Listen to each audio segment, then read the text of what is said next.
So after we have focused on developments within China and the Chinese science system in our recent sessions, today we take a more global perspective again.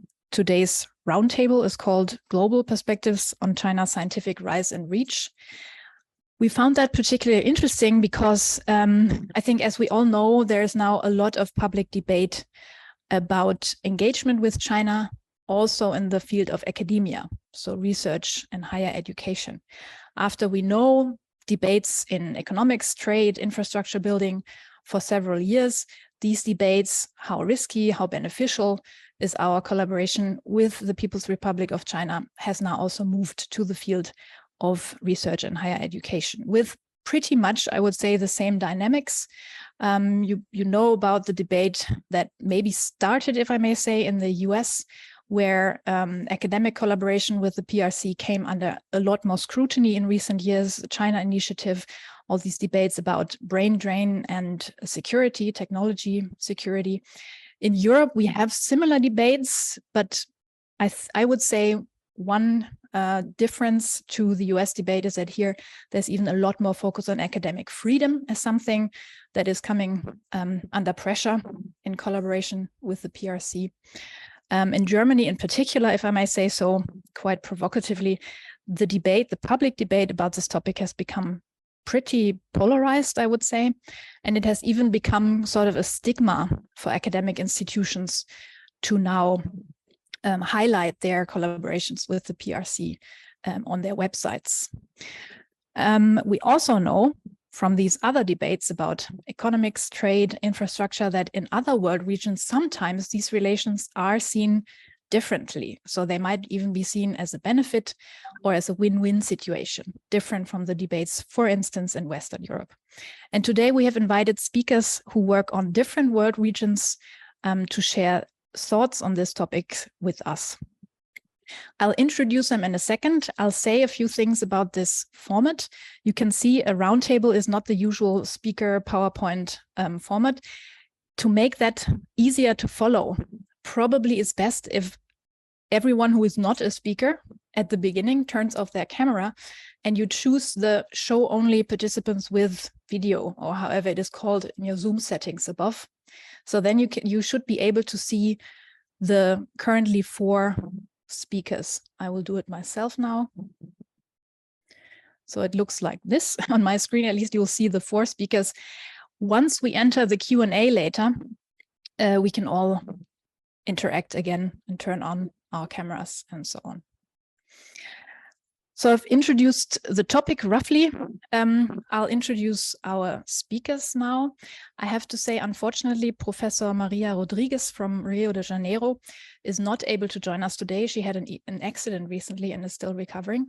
We're very sorry, and we wish her the best. And we also hope that we have a chance to talk to her again in the near future, since she's working on exactly these dynamics that we're interested in. Also leading a center called BRICS Research in Rio. I'll go according to the alphabet now. With us today is Sari Hanafi, who is professor of sociology at the American University of Beirut in Lebanon. And he's also the president of the International Sociological Association. I'll keep the introductions shorter than usual to not take away too much time from our debate. I could now talk for hours about his achievements and his publications. Let me highlight his main research topics: politics of scientific research, sociology of migration, and sociology of religion. Among his recent books is one from which you can already also judge what he's doing. It's called Knowledge Production in the Arab World, The Impossible Promise. Sari and I met on a conference debating academic freedom around 2 years ago, I think, and he also told me and then sent to me a book chapter he published recently with Rigas Avanitis called Smoothing the Waters, Science and Research Collaboration Between China and the Arab World. Our second speaker is Daniel Murphy. He's executive director of the Mostafa Rahmani Center for Business and Government at Harvard University's Kennedy School. At Harvard, he was also executive director of the Fairbanks Center for Chinese Studies and the Harvard China Fund. He has a long professional history on bridging the debates between US, American, and Chinese academia and intellectuals. He's also the author, together with some of his colleagues, of a paper called Stumbling Bear, Dancing Dragon, Russia, China, and the Geopolitics of Global Science. That also says, I think, that today he has these two hats. He can speak about the situation in the United States of America, but he has also looked in this paper, among other things, on Russia, and especially the Chinese-Russian alliance and academia. And also with us is Anastas Vangeli. He is professor at the School of Economics and Business, University of Ljubljana in Slovenia, and a fellow at several global academic institutions that, again, I won't highlight them all in the introduction now. His main research topics are global China, especially the link between domestic transformations and ideational impacts abroad, often with a focus on the region of Central and Eastern Europe, a very dynamic region if we think about the activities of Chinese actors in recent years. And you can also gauge that from the titles of his publications, which include, for instance, China's ideational impact in the Western Balkans, or China's engagement with 16 countries of Central, East, and Southeast Europe under the Belt and Road Initiative.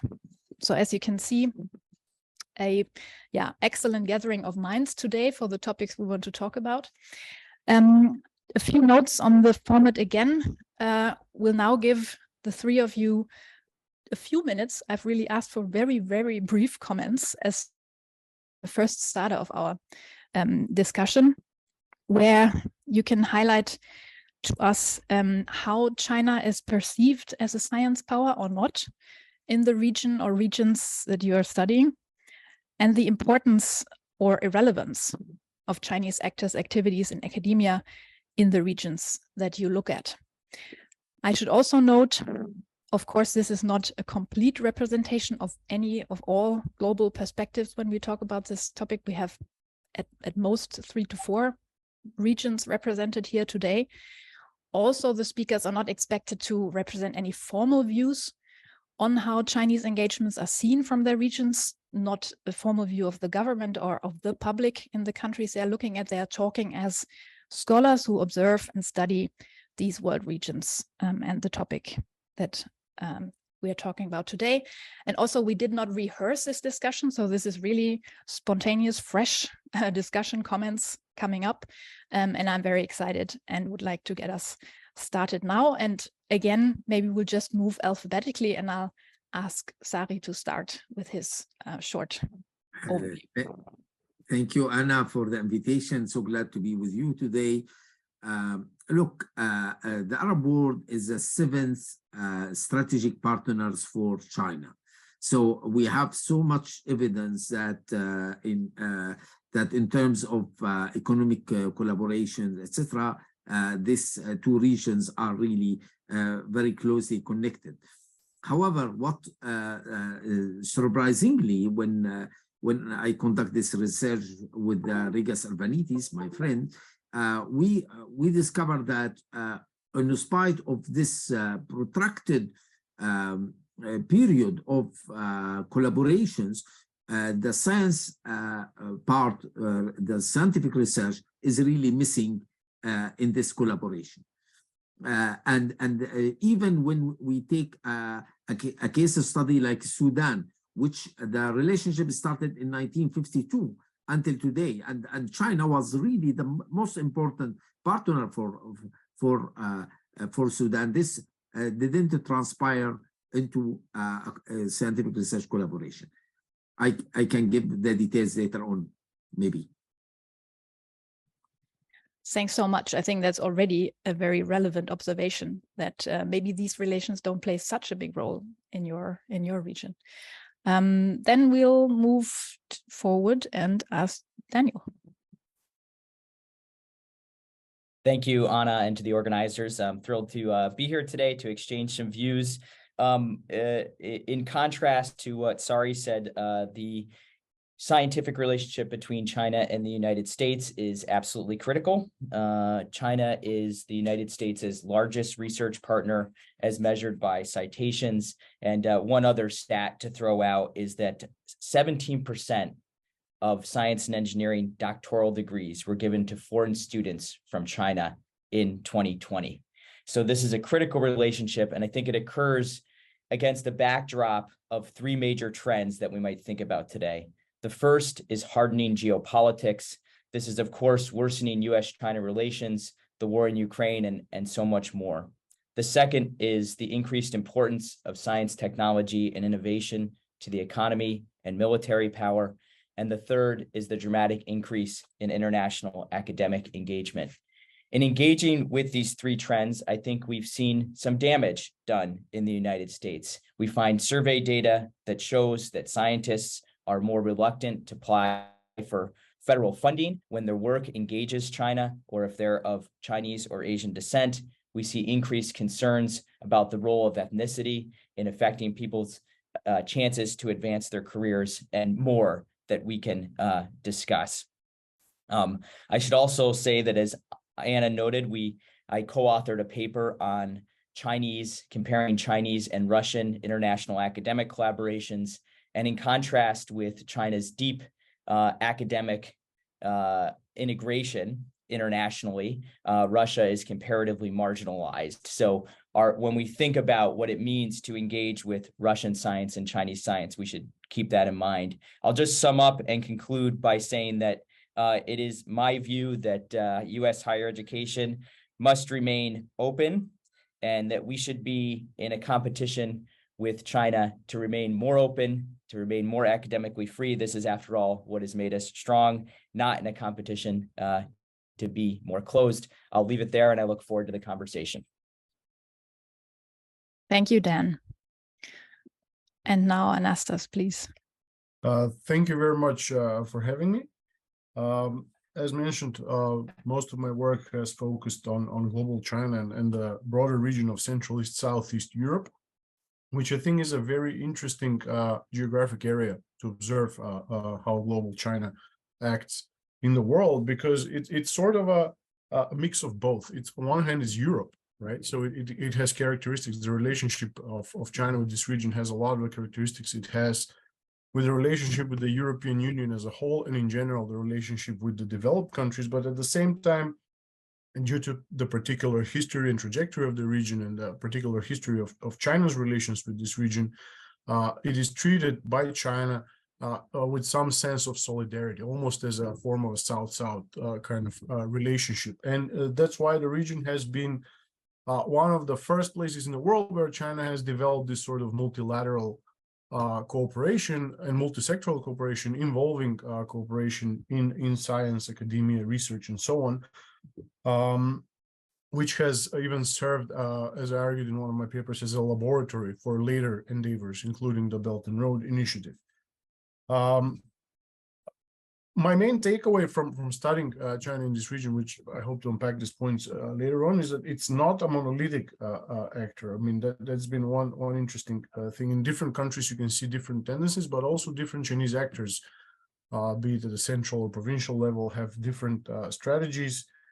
As far as the region sees it, again, not a very linear perspective there. I think it has varied a lot across time. So I've been following these relations for more than a decade now, and I could sense the transformation and the effect of the worsening geopolitics having an impact, especially given that my primary area of research was on actually think tanks and social science and area studies, knowledge production and cooperation. These are audiences that are particularly sensitive to do such things. Either way, I think we have more questions than answers at this point. I mean, an important caveat of all my discussion is that a lot of my insights come before these critical junctures of the COVID-19 pandemic and the subsequent closing of China and the Ukraine war, of course. But either way, I think we have enough data points where we can talk also about current and future trends. Thanks to all three of you. this was already an interesting bouquet of different perspectives and aspects, I think. Yeah, let's, as you all said, delve a bit deeper into what you said. If I can come back to Sari's comments, I mean, you said that very pointedly in the beginning that actually academia or research in higher education doesn't really play such an important role if we look at the relationship between the Arab world and China. Nonetheless, you have written this book chapter with your colleague on the relationship. So if we now compare it maybe to Arab world's relationship to other world regions in this regard, is China special then? So would you say that is really a weak tie in Arab world-China relationship, or is there just not so much academic engagement between the region, and which I doubt, but yeah, back to you, Sari. So if you like, the outcome of our research was surprising because with such engagement between Arab world and China, you have a forum in 2010, you have another forum just 2 months ago in Saudi Arabia, where the Prince Mohammed bin Salman brought all the Arab world to make it a bold relationship diplomatically, politically, and economically with China. But when it comes to research, it's clear when it I think for China, they are interested in Western world. And I think Daniel, what he said, that such investment in sending students to UK, to United States, etc., say how much they are interested in this connection north-north. When it comes to the south, I think their interest is much little on science, on knowledge production. I looked to 10 years, 2007, 2017, to find that only you have 8,000 paper co-authored between a Chinese author and Arab author. It looks like 800 in average article per year, which is someone would say is not bad. But when you look thoroughly to what are these articles, you find that really it is not about collaboration. It's a regional studies, specifically in biomedicine, where you need to test something. So you have something like 300 authors. Among them, you have one from the Arab world and one from China. So it becomes like co-authorship, but in fact has no relevance to scientific relationship between these two countries. So in fact, still until recently, I tried to update my paper 2 years ago. The main funder of this collaborative articles is really the West, is Bill Gates when it comes to biomedicine, is the EU framework or Horizon call for papers, etc. So in fact, there is no Chinese money, if you like, put it to foster scientific relationship with the Arab world. I can say more, but I will keep always short. Thanks. That was already super fascinating, and again touched upon so many interesting aspects. As you said, we need to really open up the box of academic work to see what is happening. I also wanted to ask all of you if you can say in which areas there is mostly collaboration, if you compare different academic fields or scientific research areas. You've now highlighted biomedical research already, Sari. So maybe, I mean, Daniel, you said, you kind of presented the other side of the coin, how important this academic relationship is, US-China, even when only looking at the numbers.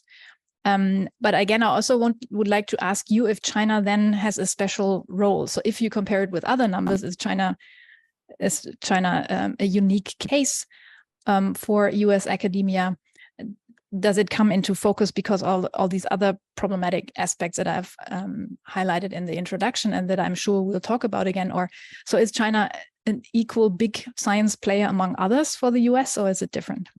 Yeah, thanks, Anna. And first, a comment on what Sari said, which I think is brings up a really interesting point about the way that we measure these things.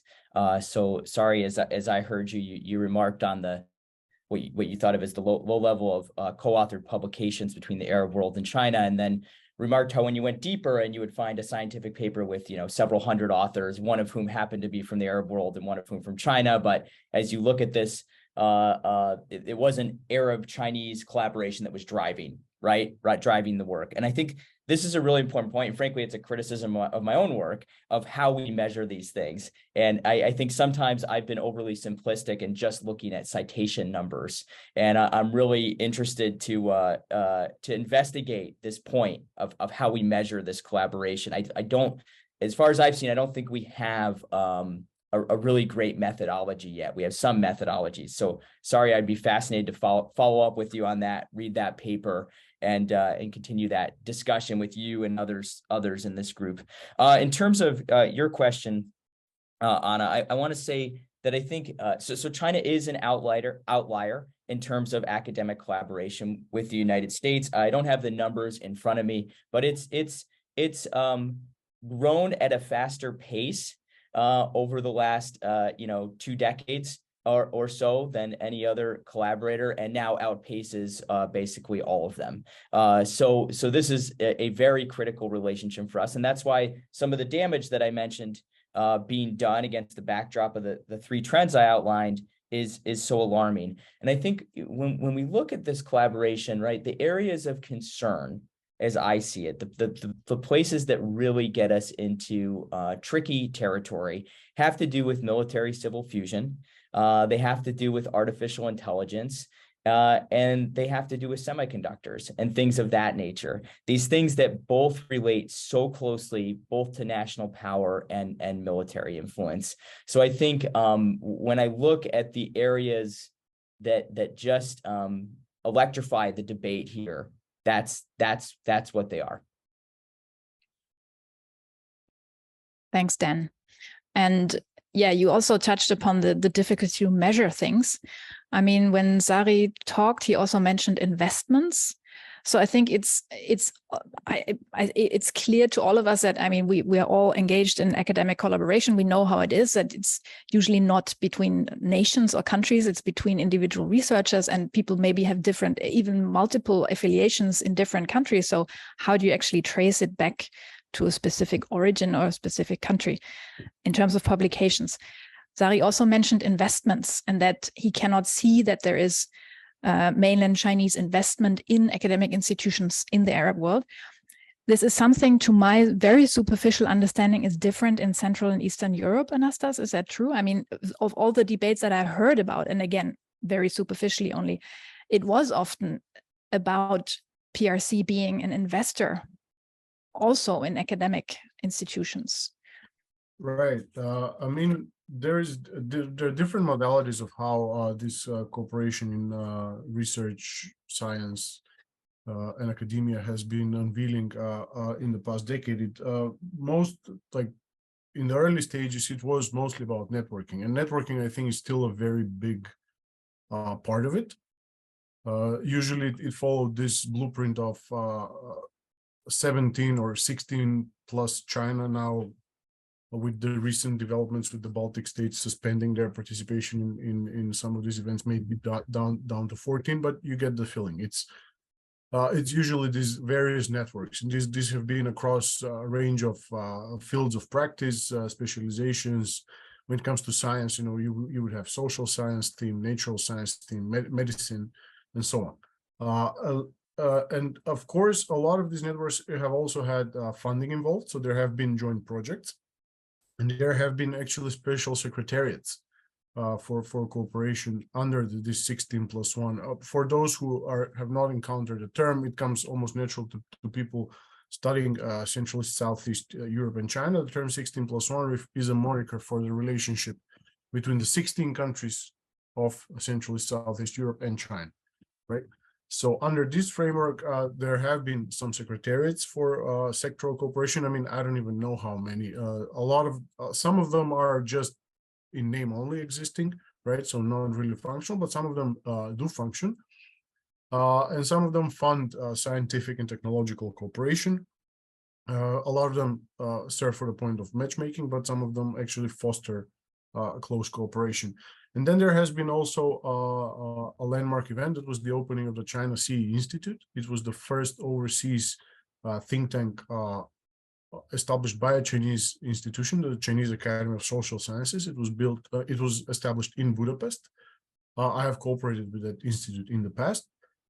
There has been also a rumor, or rather an announcement of building a whole campus of Fudan University in Budapest, which never materialized due to, from my understanding, it was an idea that was favored by the central government, but then the mayor of Budapest, who comes from the opposition, was opposed to this idea. So this hasn't moved much.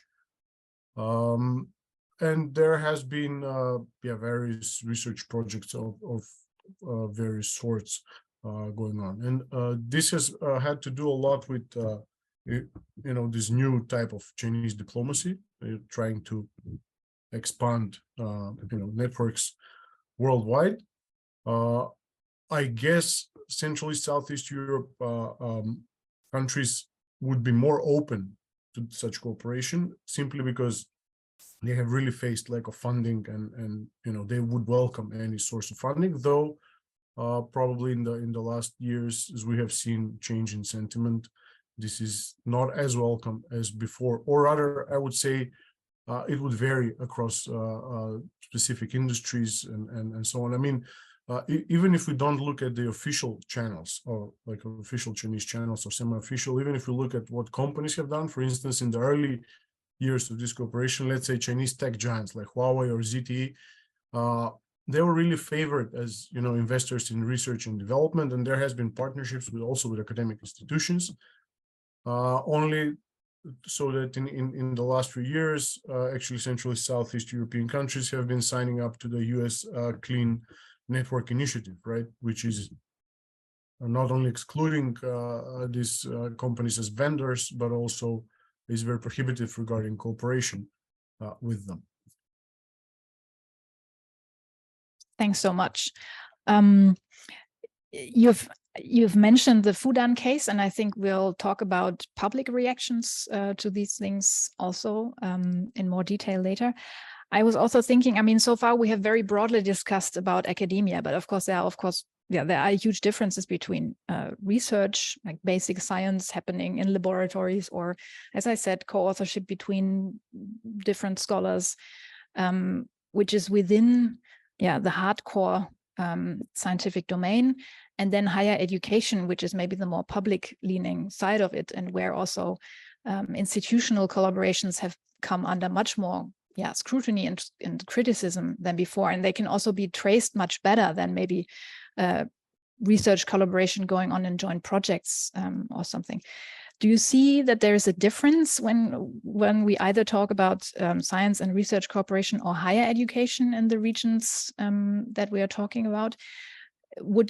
Sari, would you agree that also in the field of higher education, I mean, you said that the trend is still that the academic hub is the US and UK, and that's where people go, but there are no like branch campus initiatives or something like the case in Hungary that Anastas has talked about?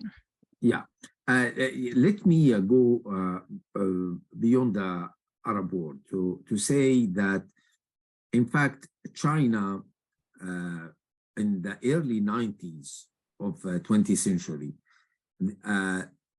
they did a huge effort to make their research visible.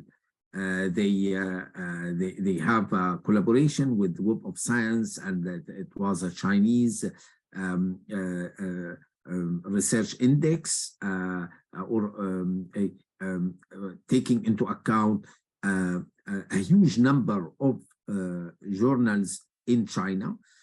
So China, at a certain point, decided that we need really to go global. This is the first things they did.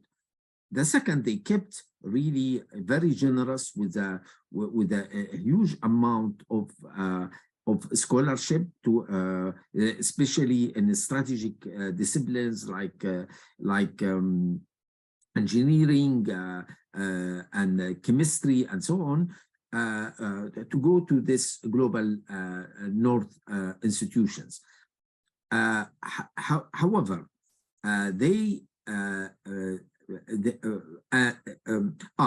I forgot to say that actually we should not forget that it's not everything is centralized from the government. Now China in the last quarter of century have a strong middle class that also they afford to send their kids to universities. A study on Oxford showing that most of those who are admitted in Oxford universities are not with Chinese scholarship, just their own. So if you like, China become important. However, what happened in the last 10 years is creating a private higher education institutions in China with a very high caliber. And I just read 2 months ago in the Higher Education magazine to say that in the West, more and more they will have a crisis, that the fact that they will have a less and less Chinese students, because now Chinese students can go to the MIT in Beijing, no need to go to USA. So I think I would like to talk about this broad pictures that China also is strengthening its, if you like, high quality higher education institution. So now I finished with the 2 words in the Arab world. Until today, we don't have any branch of Chinese universities in the Arab world. It was some negotiation in United Arab Emirates, but I think it was not succeed to have the license. I don't know for which. This is the information is dated of a few years. It's not recent years. Yeah, I'll stop here. Thanks a lot also for bringing us this different direction. So not only looking at outgoing activities by Chinese actors and academia abroad, but also incoming. I don't know if the other two have something to add here, either about their regions. Do you see that there is a significant outflow of so-called talent or scholars or students to China? Is China becoming a more interesting hub itself for the regions that you're looking at? If I may jump in, I think especially, so I don't have the exact data, right? But I can observe some trends in the, let's say, debate and just in general, the reports that I've been seeing. I think there's, China is still not the most attractive destination for, let's say, and I'm talking here especially about the Balkan countries as a subset of Central and Southeast Europe countries, which are most, let's say, challenged economically, and where there is a mass brain drain of young people, you know. So they always, like young Balkan people, they look forward to studying abroad. And I've seen an increase in terms of considering China as one of the options. However, still far behind the West as being the preferred destination. I don't know what's the situation in terms of like senior researchers. I wouldn't, I mean, again, this is in the domain of speculation, but when it comes to students, definitely there is some anecdotal evidence that shows growing interest and attractiveness of China becoming a destination. Thank you. Yeah, and I'll just add in a couple things. I think you had started, Anna, by asking about beyond the STEM disciplines, higher education collaboration. And certainly here, what I see is the sensitivity is really in the STEM disciplines. You know, on that note, I think an understudied aspect of this is collaboration in the social sciences.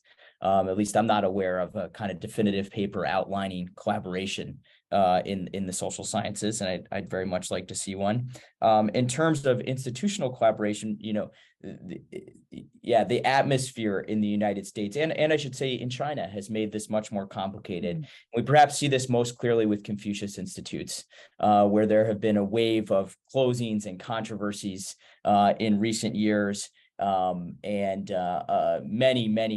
schools in the United States, and I think I can say North America, reconsidering their collaboration with Confucius Institutes. In terms of student flows, a couple things I can relate. You know, in terms of American students going to China, it's very limited. I think pre-COVID, there was something on the order of 11,000 American students in China. And as far, I believe the last statistics I saw were that there were something like 300 or 400. And of course, part of this is just the difficulty of just getting to China during COVID times, both in terms of zero COVID policies, but also just getting flights and just getting visas and so on and so forth.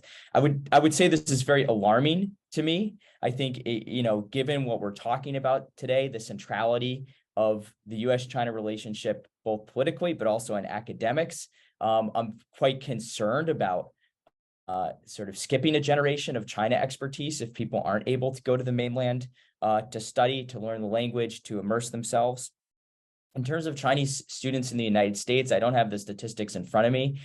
Pre-pandemic, it was upwards of 350,000, which is a huge number, somewhere on the order of a third of all international students coming from China, I believe.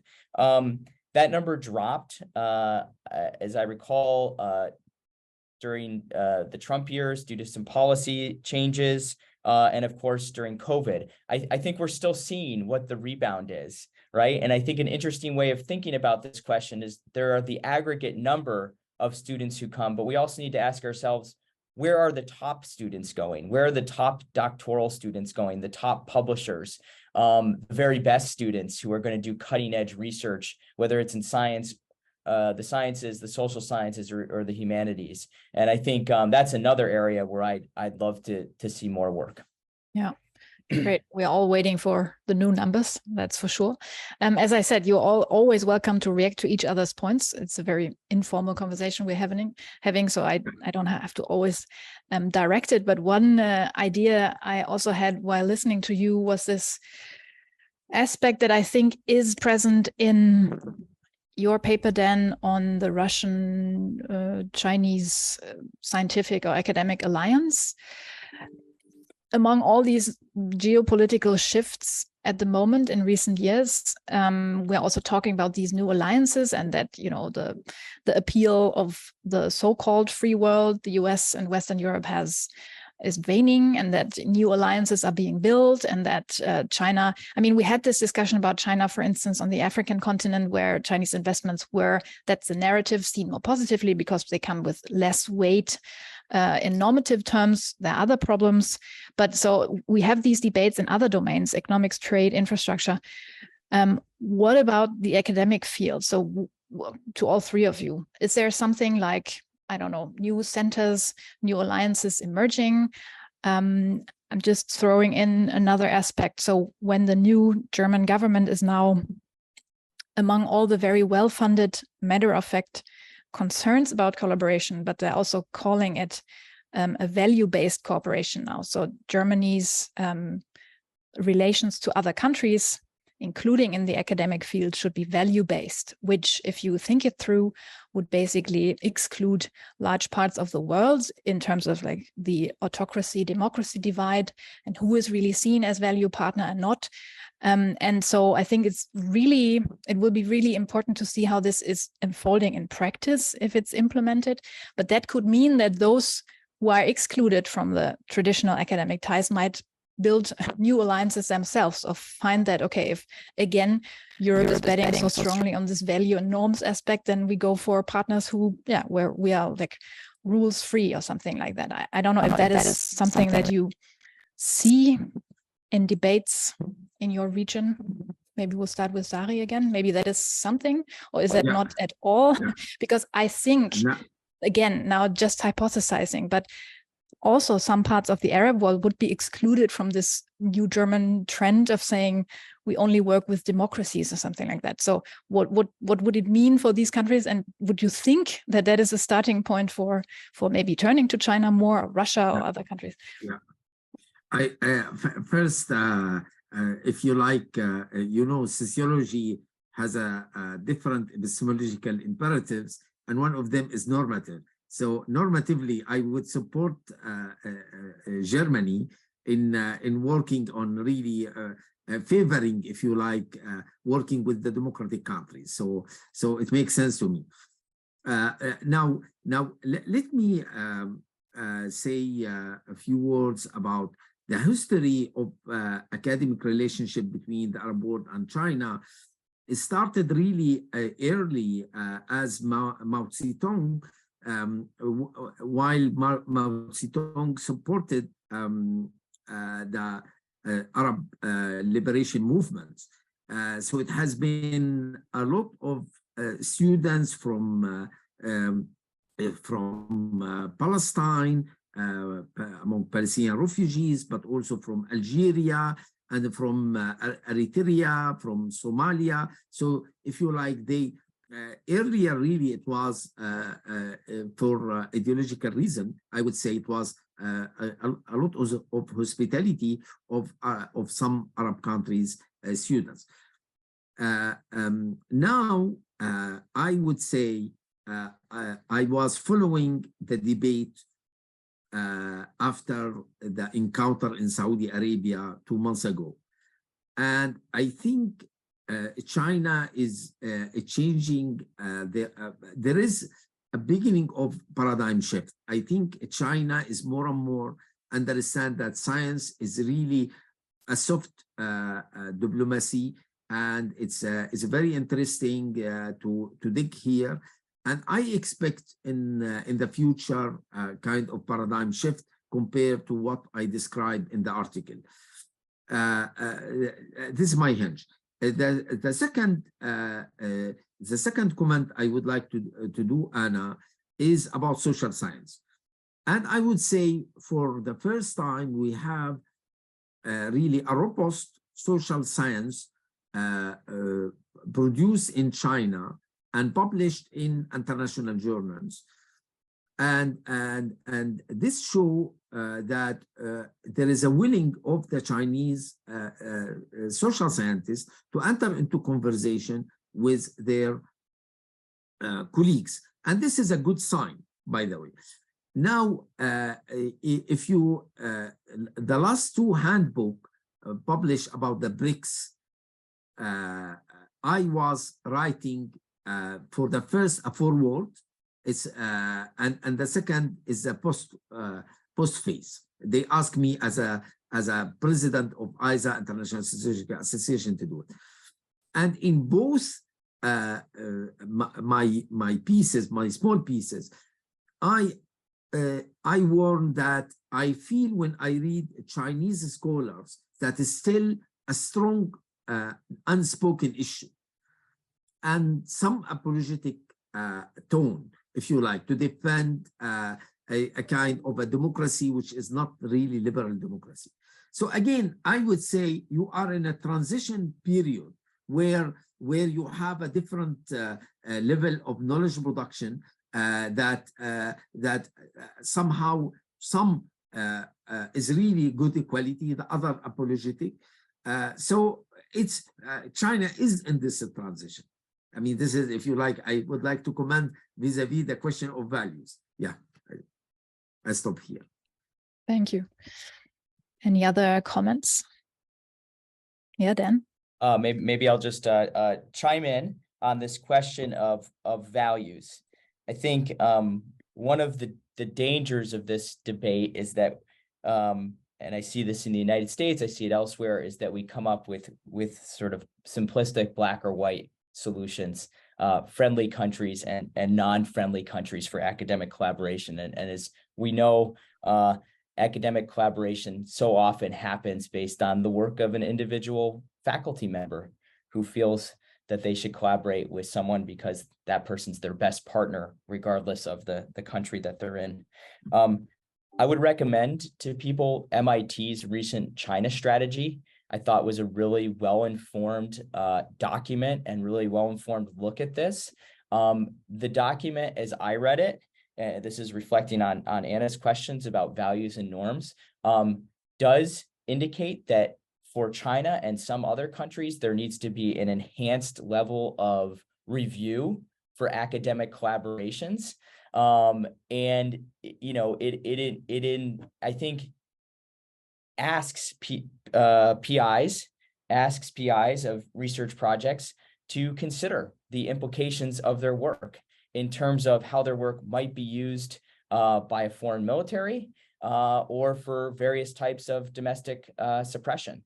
And I think those types of values, rather than sort of country-based, but thinking about asking faculty to think about the implications of their work in new ways, that is not simply a ultimately cosmopolitan view of science as an unalloyed common good, but rather than something that happens in a context of international and domestic politics, I think is a really important way of thinking about this question of values and norms.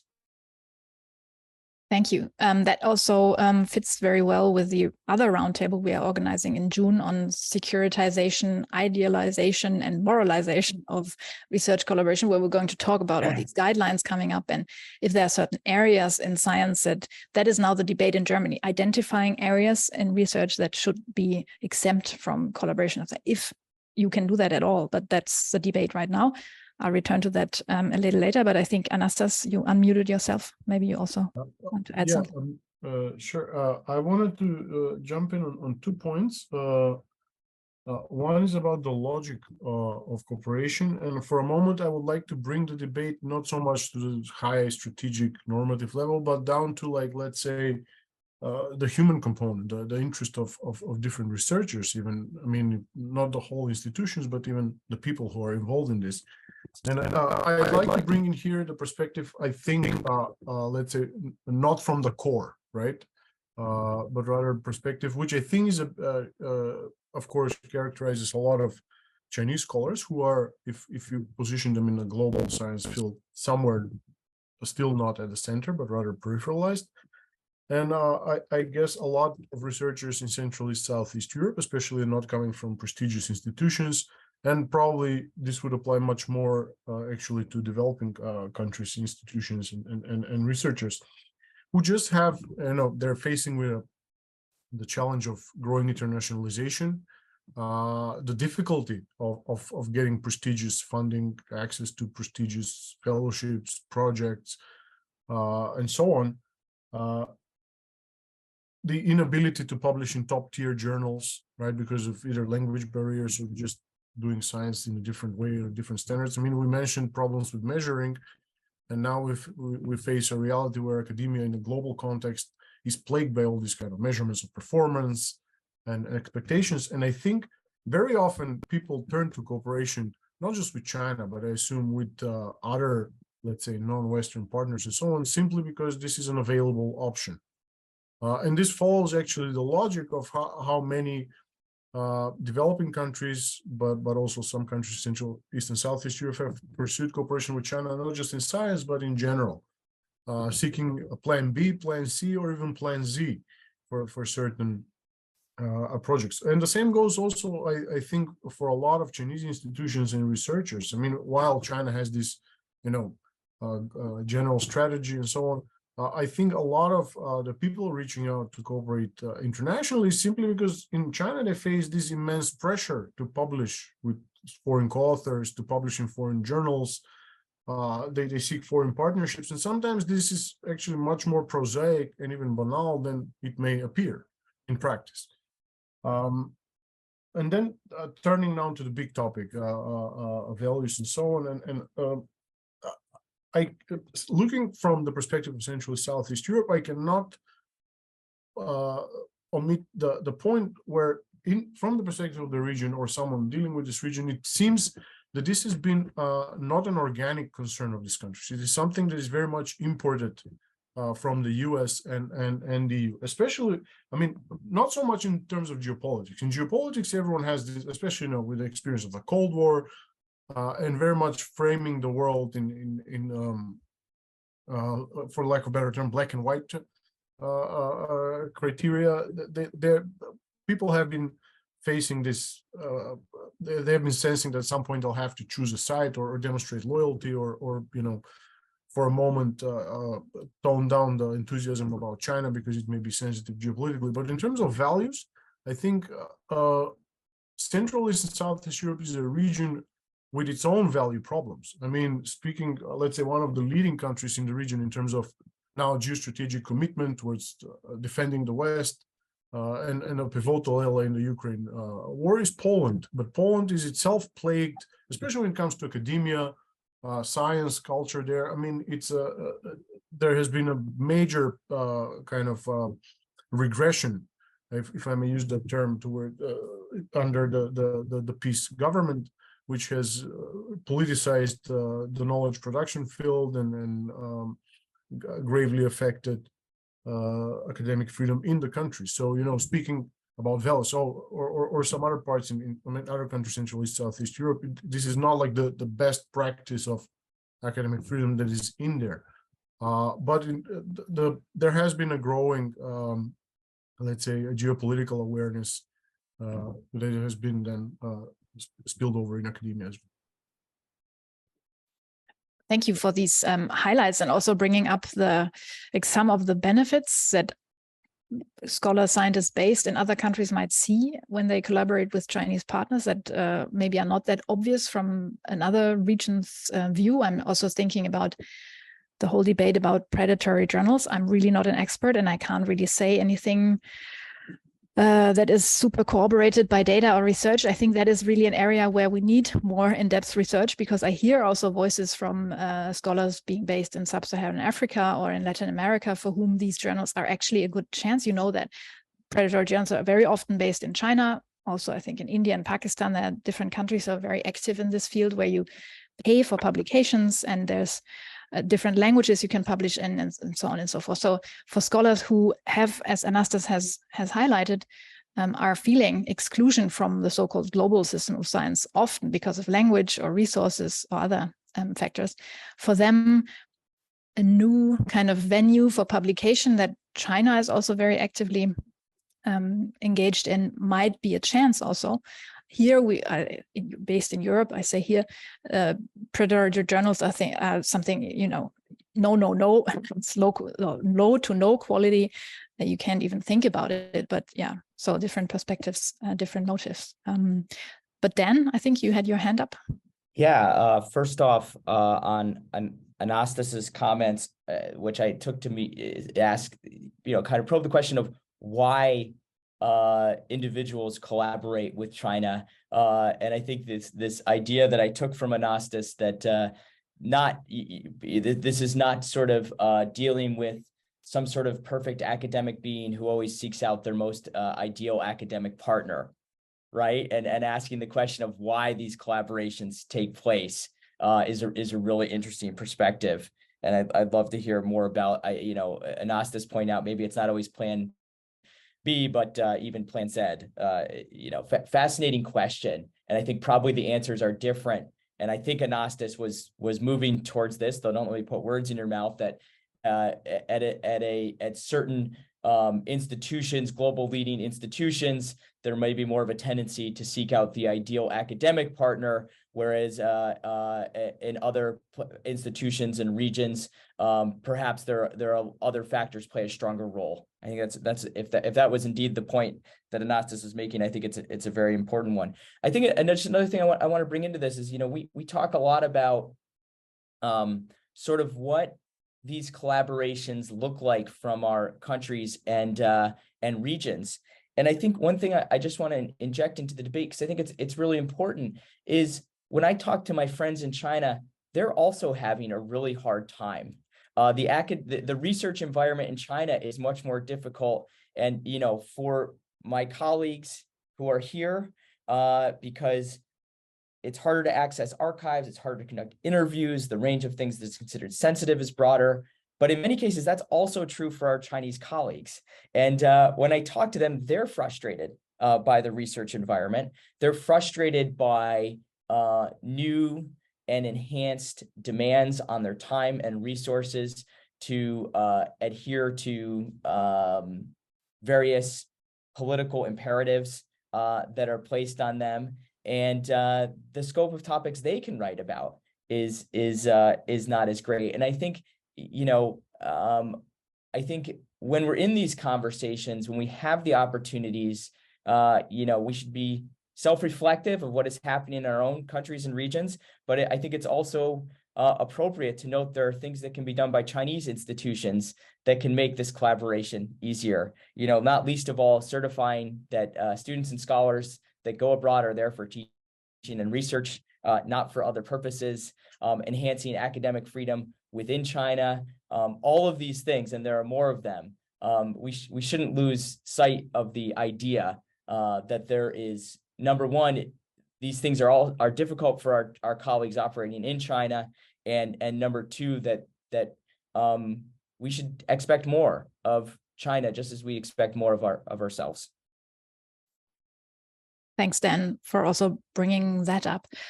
We have just a few minutes left, and there are already comments and questions in the chat. So maybe we'll gradually wrap up here and then open up for general Q&A. It has been such a broad topic, and you've said often we talked about macro perspectives. Let's maybe conclude with a few outlooks to the foreseeable future, if that is possible, on how you see things develop. Is there a need to, foster things more officially, to restrict them? That's a debate we're having in Europe, I think, at the moment. Is there governmental intervention in these things? There are areas where collaboration has to be strengthened and others where it has to be more controlled. There's public sentiments. I think science and academics are very much in favor of cooperation, if you at least look at majorities, I think, but public views are more and more critical. But from your very personal outlook on developments, what would you like to highlight in conclusion? Let's start with Sari again. Well, I think China in the last 2-3 years is changing its policy in many regards regarding scientific research and collaboration, scientific collaboration. So we can expect many changing soon.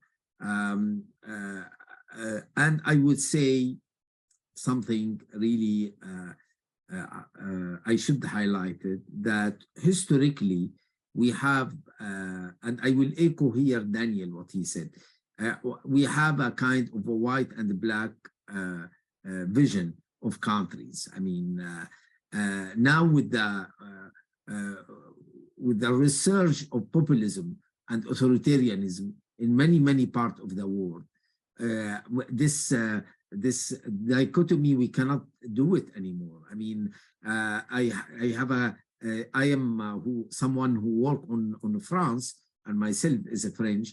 I would say the Islamophobia and in France is horrible today. That really I'm wondering where on social science I can collaborate, and which with which institution and things like that. So I think we need really to in the same time to be critical of Chinese system, the authoritarianism, the surveillance in the campus, in Chinese universities campus, but in the same time to give a hand to individual researcher to keep the ties open, and because I think they have really amazing quality researcher and very smart, and and that it's good for the humanity to have this kind of open conversation with them.